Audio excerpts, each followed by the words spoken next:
HKB news channel के दर्शकों का हार्दिक स्वागत है। दर्शकों, आज हम बैठे हैं रिठाला विधानसभा क्षेत्र के वार्ड नंबर 25 और बात कर रहे हैं पूर्व प्रत्याशी ब्रह्म प्रकाश शर्मा जी। शर्मा जी, आपके क्षेत्र में एक सरकार होने के कारण भी विकास कार्यों में रुकावट क्यों, क्या कारण है? देखो, कारण सबसे पहले तो मैं आपके इस न्यूज़ चैनल का और आपका धन्यवाद करता हूं कि आप समय निकाल के इस विधानसभा में आए और यहाँ की समस्याओं को उजागर करने के लिए आपने एक माध्यम मुझे चुना।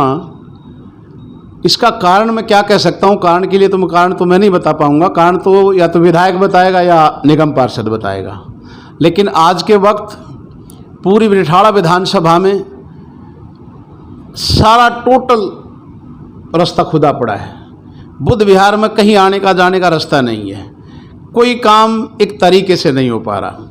सड़क टूटी पड़ी हैं, नालियां बंद पड़ी हैं, सफाई हो नहीं रही।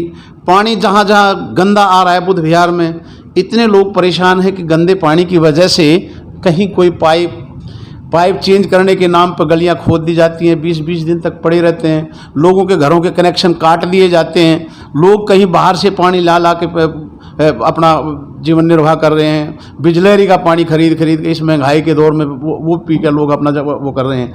इन बातों पर निगम पार्षद और विशेषकर विधायक जी ने ध्यान देना चाहिए। महेंद्र गोयल एक अच्छे इंसान हैं, लेकिन काम जो आज के वक्त वो काम से उनके पास समय नहीं है। क्या वजह है, या कोई सरकार की किसी कमी की वजह से अफसर इनका दबाव नहीं मान रहे। ऐसे ही निगम पार्षद बनने के बाद सबकी नालियाँ साफ़ होनी चाहिए, कोई नाली साफ़ नहीं है। या तो अफसर इनका कहा नहीं मानते, सफाई वो नहीं इनके कहने से काम कर पाते, कोई ना कोई वजह है। लेकिन इस बात को हम नहीं समझ पा रहे। इस बात को निगम पार्षद और विधायक जी जवाब देंगे। लेकिन आज समस्याओं का अंबार है। यहाँ पर पानी की, सड़कों की, सब गलियां खुदी पड़ी हैं। जो बुद्ध विहार एक ठीक उसमें हो गया था, अच्छा लगने लगा था, आज बुद्ध विहार की वही 15 साल पुरानी जो हालत थी, आज वही हालत दोबारा हो गई है। ये बुद्ध विहार की दिल्ली सरकार में जब कांग्रेस की सरकार थी, शीला दीक्षित जी ने इतना काम कराया, उसके बाद में आपके क्षेत्र में कोई नया काम विकास कार्य हुआ है? जब दिल्ली के अंदर कांग्रेस गवर्नमेंट थी, जितना काम दिल्ली के अंदर उस समय में हुआ, आज तक उससे अलग काम कोई, जितने उद्घाटन कांग्रेस गवर्नमेंट शीला दीक्षित करके गई, आज तक उसी काम को ये पूरा नहीं कर पाए। अनऑथराइज कॉलोनी में के लिए जो काम शीला दीक्षित ने किया, इन कॉलोनियों के लिए किसी ने कोई काम नहीं किया। आज कोई भी ढोल पीटता रहे, कोई भी कुछ कहता रहे। अनऑथराइज कॉलोनी का जो बोर्ड शीला दीक्षित ने बनाया था, उस बोर्ड में इतना पैसा उन्होंने दिया था कि टोटली कॉलोनियों में काम हुआ था। हमारे यहाँ बल्कि विधायक कुलवंत राणा था, उसके बावजूद राजकुमार चौहान जी मंत्री थे, उन्होंने इसका बुद्ध विहार में इतना पैसा दिया कि यहाँ की एक एक छोटी छोटी गली पूरी तरह बनी। यहाँ पानी की लाइन डली, हर गली में पानी आया। जब बिजली यहाँ पर 20-20 दिन तक बिजली नहीं आती थी, वो हमारे भाई सज्जन कुमार जी ने, रमेश जी विधायक यहाँ पर होते थे, उन्होंने यहाँ पर बड़े ट्रांसफार्मर करवाए, पूरा बिजली का सिस्टम यहाँ पर ठीक करवाया, और उसके बाद आज तक बिजली नहीं जाती बुद्ध विहार से। ये सज्जन कुमार जी की देन और रमेश कुमार जी की देन है। कांग्रेस को ये यहाँ के लोग कैसे बुला सकते, बुला ही नहीं सकते। कांग्रेस ने वो काम किए हैं। यहाँ पर कई फुट गड्ढे होते थे, बारिशों के दिनों में निकलने, यहाँ गाड़ियाँ नहीं निकल पाती थी, बाइक स्कूटर नहीं निकल पाते थे।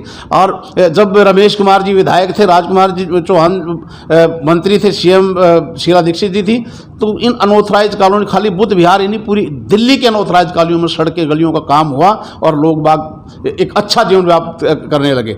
अब फिर वही पुराना दौर, पुरानी हाल, उन सड़कों पर थेगड़ी नहीं लग पा रही, वो सड़कें बन नहीं पा रही, वो हालत बुद्ध विहार के अंदर है, इस पूरे विधानसभा के अंदर है। सेक्टर 5 के अंदर एक रास्ता खोद कर घेर रखा, आज उसको महीनों हो गए हैं, उसका कोई वाली वारसी को देखने वाला नहीं है। या तो विधायक जी के तक वो बात नहीं पहुंचती, कार्यकर्ता होता है जो अपने नुमाइंदे के पास एरिया की समस्याएं भेजता है। या तो इनके कार्यकर्ता ठीक नहीं है, वो आगे अपने एरिया की समस्या नहीं बता पाते, या समस्या बताने के बावजूद उस पर अमल नहीं किया जाता, या इनके अफसर जो है वो इनका दबाव नहीं मानते, इनकी बात नहीं मानते। कहीं ना कहीं कम्युनिकेशन गैप है, और इसको सफ़र जो है वो एरिया के लोग कर रहे हैं। क्या कारण है जो कांग्रेस से जनता ने अपना मुंह मोड़ा? देखो, इस चीज़ के लिए कई एक कारण हो सकते हैं। जनता ने कांग्रेस को हराया और कांग्रेस ने उसका स्वागत किया। जनता का जो फैसला होता है वो फैसला मान्य होता है। कांग्रेस की गवर्नमेंट ने जितना काम किया था उस काम को आज तक जनता भुला नहीं पा रही। उस काम के गीत, शीला दीक्षित के गीत आज भी जनता गाती है, इसमें कोई दो राय नहीं है। और ये एक पूरे देश में ये कभी वक्त होता है, कभी गाड़ी नाव में चलती है, कभी नाव गाड़ी में चलती है। कांग्रेस ने बहुत दिन शासन किया है और इस देश में बहुत काम किए हैं, चाहे वो शिक्षा के उसमें हो, चाहे वो स्वास्थ्य के क्षेत्र में हो, किसी भी क्षेत्र में हो, कांग्रेस ने बहुत काम किया है।